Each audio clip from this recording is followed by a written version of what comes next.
So, moving on to yet a different section. This is when I said investigating the Earth. I wasn't kidding. We're all over the place here. The thing is that any of this content on its own, isn't big enough for a single PowerPoint, and it merged with another PowerPoint that we'll be getting to in a little bit. That was about the origins of the Earth. But there are all these little doodads that every so often I randomly get to the end of the semester and realize that we hadn't covered. So one by one, I started adding them into here, and now it's this unbelievably long PowerPoint. But like I said, it serves to fulfill one test worth of material, but for you guys that like to read the chapters, again, you're not going to find this in any one chapter, and I do apologize for that. You will see that the PowerPoint itself should be a fairly good source of studying, a study guide, if you would. But remember, if you want to go to the book, and I encourage you to, if you want to go to the book for additional reading on any of these topics that you're a little fuzzy on, the index, okay, not the table of contents in the beginning, but the index at the end. You'd look up seasons, for example, and somewhere in that book is this tape, the chart we talked about the other day, or some variation on it. Okay, you'll be able to find any of this stuff in your book. It's just not in any one specific chapter. So you can still use your book. You just have to put a little extra effort into it. So, with that intro, you may have picked up that we're changing gears yet again. Now we're going inside of the Earth, okay? We spent a good deal of time talking about what's around the Earth and kind of sort of, how things start to work. And now we're going to go inside of the Earth and talk about some mechanisms there in. So this harkens back to the very first slide when I had you stare at it for a little bit and asked you, what color is this planet, and so on and so forth. And you guys said blue. Some of you said green. You were looking at the vegetated area, of course. This is a rough breakdown, and you'll hear me say many times throughout the semester in a variety of contexts that the Earth is covered nearly 3/4 of which with water. Okay, that's an aquatic environment. It is, as you know, a special kind of water. It's salt water, so it's a marine environment. There's a whole lot of different ways that it's referred to, but just getting that out there. And then the counterpart to aquatic environment is terrestrial. You've seen the word terrestrial before. It means terra means earth, kind of, but usually it's referred to as land. All right. So a little bit of Latin English we've misused. And you know that from extraterrestrial is rooted in that word as well.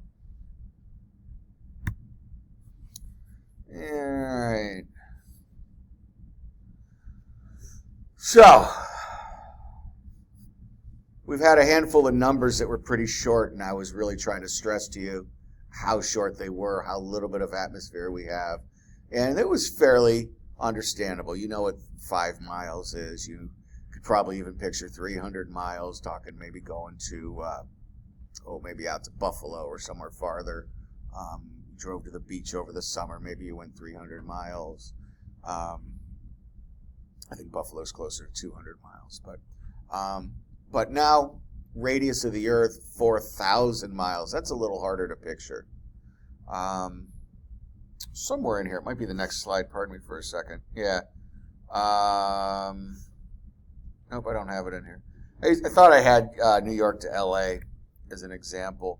Let's ask our dear online friend here. How many miles are between New York City and Los Angeles?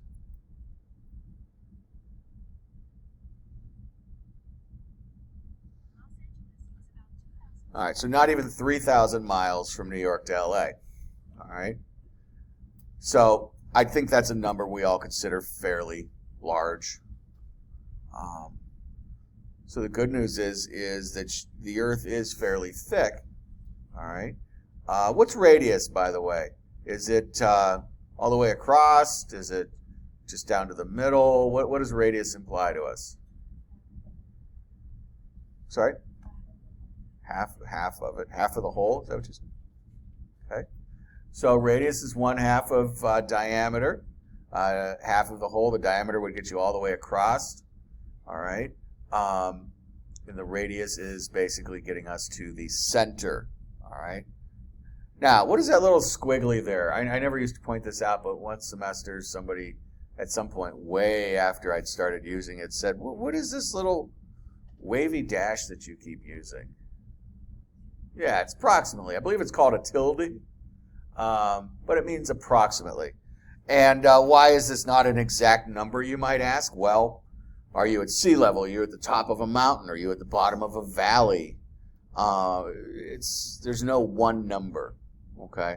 And instead of having some really random 4,237 or whatever, I happen to think 4,000's fairly easier to remember.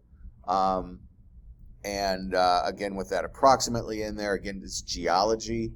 Geologists are very comfortable with rounding, even though we'll yell at you in lab not to round. All right. We deal with such big chunks of time and whatnot, time primarily, that it can't get really hung up on some of these numbers sometimes. So I'm very comfortable with you knowing that the radius of the Earth is approximately 4,000 miles. All right. Of that 4,000 miles, we've gone 2. That's it. We've sent drill bits farther. And while drill bits aren't exactly sentient, it's not your typical drill bit like you might find in the basement of your house or wherever your toolbox is. These are special kind of hollow drill bits, so they actually bring back data, okay? So you could get a core sample, if you would, basically a column of rock. But even there, we've only gone about 7.5 miles. I did just find an article, and nobody's reminding me to send out articles for some reason. I've got a handful I'm sitting on, that I think updates this number a little bit. But still, it's nothing amazingly fantabulous, okay? We've literally just scratched the surface. And that's important because we're going to spend some time telling you about stuff that's a lot deeper than 7 miles down. And you probably find yourself wondering, I hope you find yourself wondering, well, how the hell do they know what they're talking about? We have other ways. We'll try to explain some of those ways to you as we go through this. All right. Some of them indirect, some of them about as direct as we can be without actually sending a person and or a drill bit there. So, they're not making this stuff up. Some of it is hypothesized. But again, as you should remember from the scientific method, even hypotheses are supported with some evidence.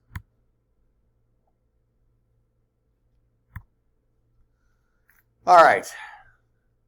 The Moho line, otherwise known as the Mohorovicic discontinuity. And if you want to spell Mohorovicic discontinuity for some particular reason, it's right here. This is Professor Mohorovicic. And I might be mispronouncing that a little bit. But most folks over the years, and I'm sure he was okay with it, it eventually just got shortened to Moho line. And I'm sure he was Dr. Moho or whatever. No, probably not. Colleges were a lot stuffier back then. But what he realized, and this is part of our indirect lines of studying here. Let's see here. You've seen in a movie, right, where there's going to be an earthquake coming or some giant beast stomping the surface of the earth. that little strip of paper that spins across seismograph, all right? And there's that little red pen that bounces up and down, okay? So that measures something called seismic energy, and it's waves that travel through the earth. They're not sound waves, but they're energy waves. They're kind of very similar. They don't make any sound, though. So it's these waves that travel through the earth. And that's why you can measure earthquakes all over the place, not even when you're anywhere near the earthquake itself, because that energy travels, right? So he started looking at these seismographs that were all over the world, and not necessarily just with earthquake data, too. We started using some really, really big bombs, unfortunately, and they literally were shaking the earth when they'd exploded. And what he realized was that no matter where you were on the planet, at a certain depth, these wavelengths, they slowed down. And obviously there's a bit more to it that I'm not explaining, but you expect it to travel and arrive. We know how fast these wavelengths travel. So you expect it to arrive at another seismic station, for example, at a certain time, but they didn't. And there's ways. Just trust me on this one. I don't say that often in here. But what he realized that was at a certain depth, no matter where you were, these wavelengths slowed down. So he's like, okay, why would the wavelengths slow down? Why does stuff slow down? Well, typically it's because they're getting more resistance, right? Basically what he ended up seeing was that wavelengths travel faster through solid rock, as you might understand.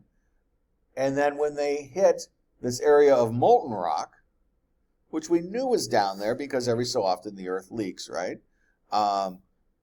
It slows down. It's like getting stuck in tar.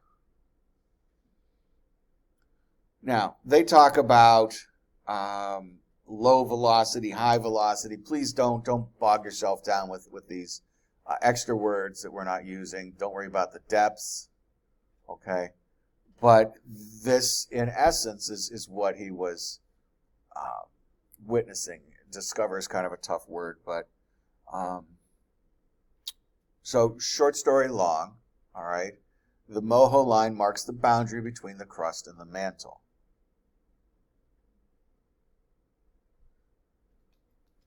In the ocean, it's much closer to the surface of the earth than it is over the majority of the land.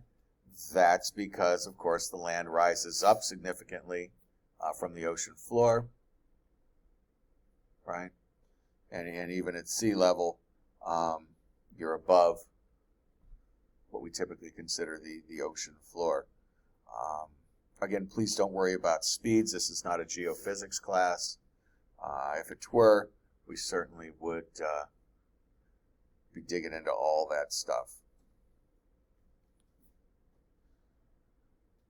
So there is a boundary between the crust and the mantle, all right? We're going to introduce a few more words. You see lithosphere and asthenosphere on here. We'll talk about those soon.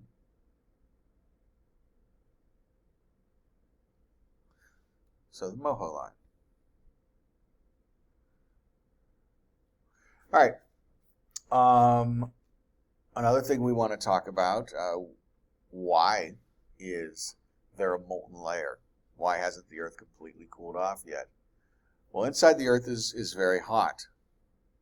The majority of the heat comes from the Earth's core, all right? And it is approximately 9,000 degrees Fahrenheit in there.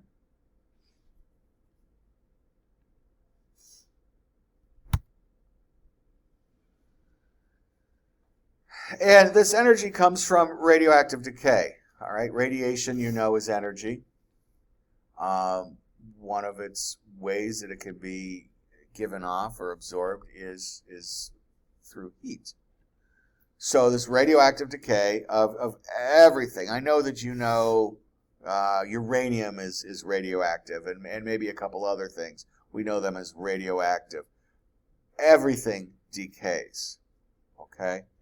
And it's not just the uranium that's keeping the Earth warm. It's every single element, potentially can break down.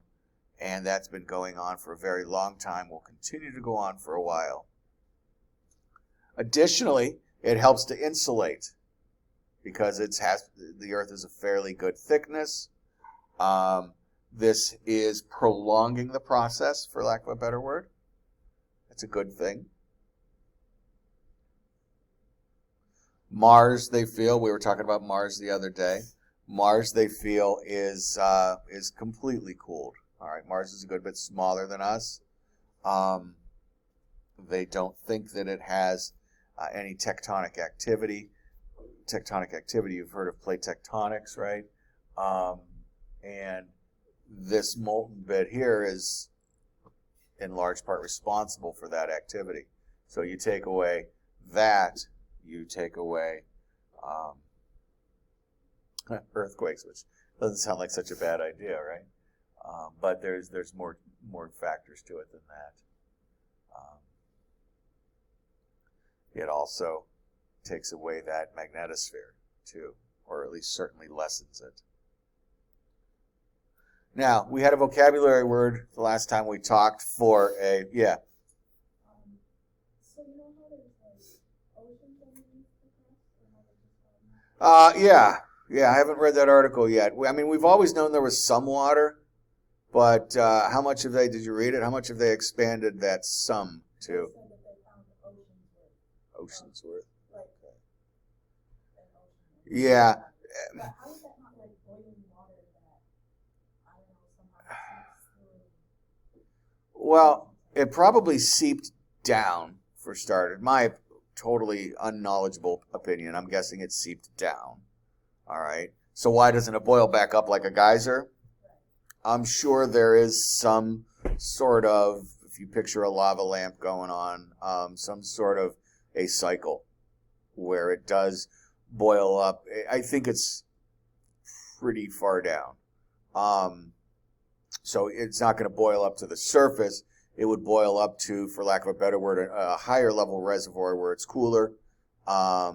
It would cool down. It would seep back down into there where it's warmer for whatever reason, reboil. And I also have to check, this is separate from that answer there. They decided this a couple years ago, and oftentimes there's a lag in when stuff hits the popular press versus when it hits scientific press, for lack of a better word. So I'm not even sure that this is a new discovery, because 3+ years ago, they're like, holy cow, there's a whole lot more water down there than we thought. So I don't know if they've expanded on that same study or if we're just hearing about it. And like I said, I haven't had a chance to read that article yet. But I do know it's happened to me many times where it'll come through. Some news source, Reuters or whoever, will pick up an article from Nature talking about scientists just discovered da-da-da-da. And I'm like, wait, I know I read that last year. So, yeah, something's going on. More than likely, like I said, it's surface water that over time has worked itself down. But I certainly am just surmising.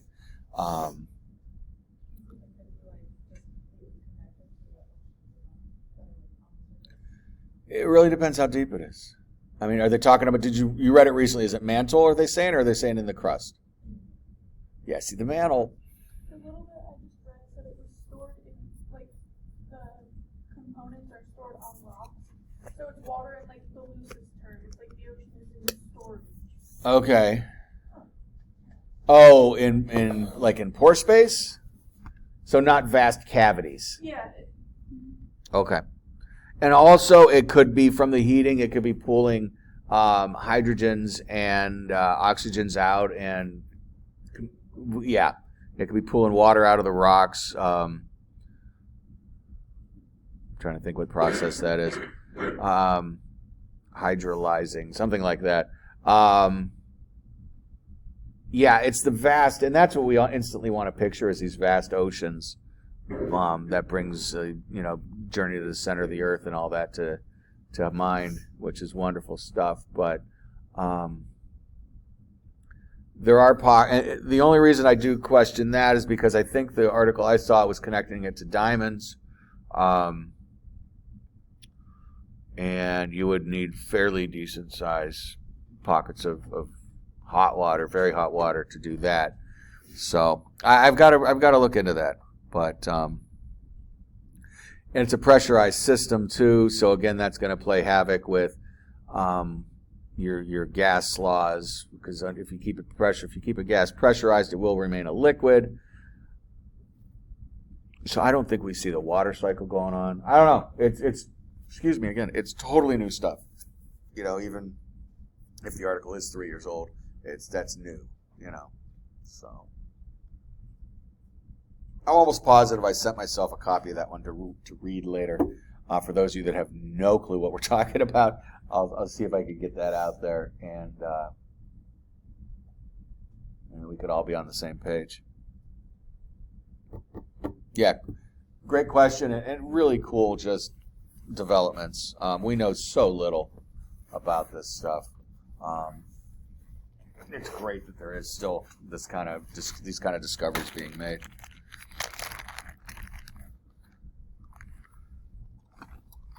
So I think I was saying that we had a term just the other day for a decrease in temperature as you go up through the atmosphere, right? Anyone remember what that word was? It was for the troposphere specifically. All right, well, by the time we get to the test, you'll want to remember lapse rate, all right, because now we have another word that is an increase in temperature as you go into the Earth. And that's geothermal gradient.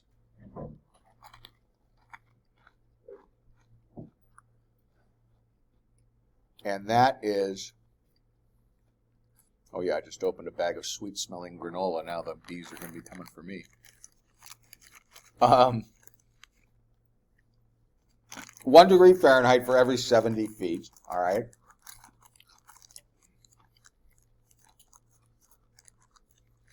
But you probably notice that doesn't kick in right at the surface, right? What do you notice from your limited journeying on this planet if you go down into a cave, for example? Is it hotter? Cooler? Yeah, it's much cooler. There's an ambient surface temperature. And for as long as I've been meaning to glue those 3 racquetballs together to make the tetrahedron, I've been meaning to make a slide about the ambient surface temperature Earth temperature, because I never remember it, and I always talk about it. But it's like 63 degrees, 58 degrees, something like that. There's this just ambient temperature that is for the first 50, 100 feet or so. All right, so this doesn't kick in right away. And you only have to go as far as your basement to know that the ground is cooler. Okay, so geothermal gradient. Every so often, Mother Nature likes to bring the hot to the surface, though.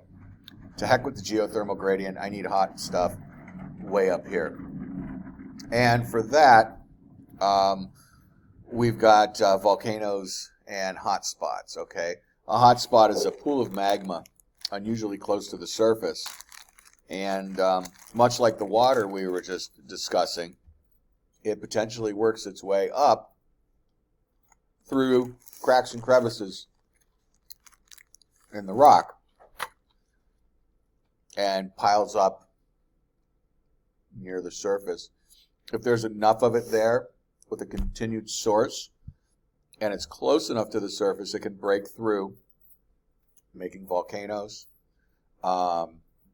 If it's not very pressurized, it can just heat up the groundwater. Think Yellowstone.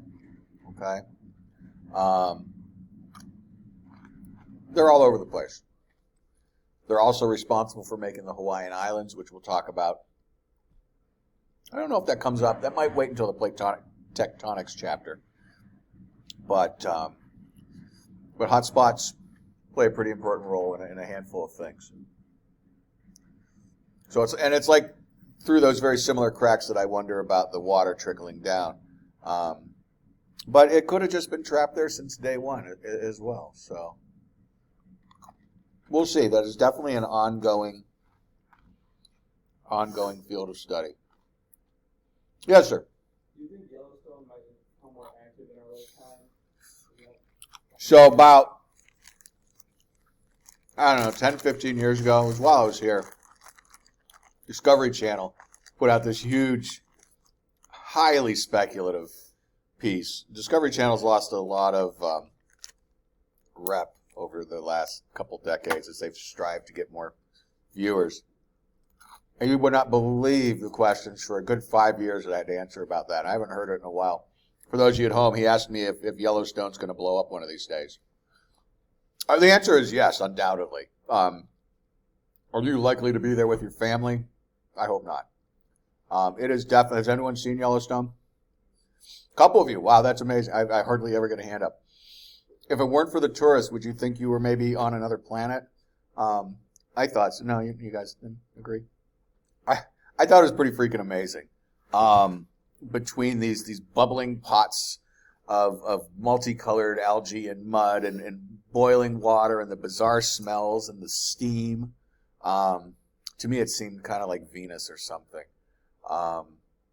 If you get the opportunity, certainly don't worry about the place blowing up. It is on a giant hotspot. The whole place is a caldera, which is jumping ahead vocabulary-wise, but it's basically a giant collapsed volcano, which is scary in and of itself, because that's a big park, okay? Really big park. And the idea that at one point in time there was a volcano that big was a little awe-inspiring. The magma is definitely still there. That's why the water boils, okay? And when that magma moves around, they get earthquakes. And they do quite frequently shut off parts of the park for that very reason. In theory, one of those earthquakes could close up something that's been an escape valve for the last couple thousand years and allow pressure to build up. More than likely, it'll find somewhere else to leak out, but in theory, it could build up enough pressure that one day it just goes boom. But yeah, no, we've got Discovery Channel to thank for that one. But it is a possibility. It is a possibility.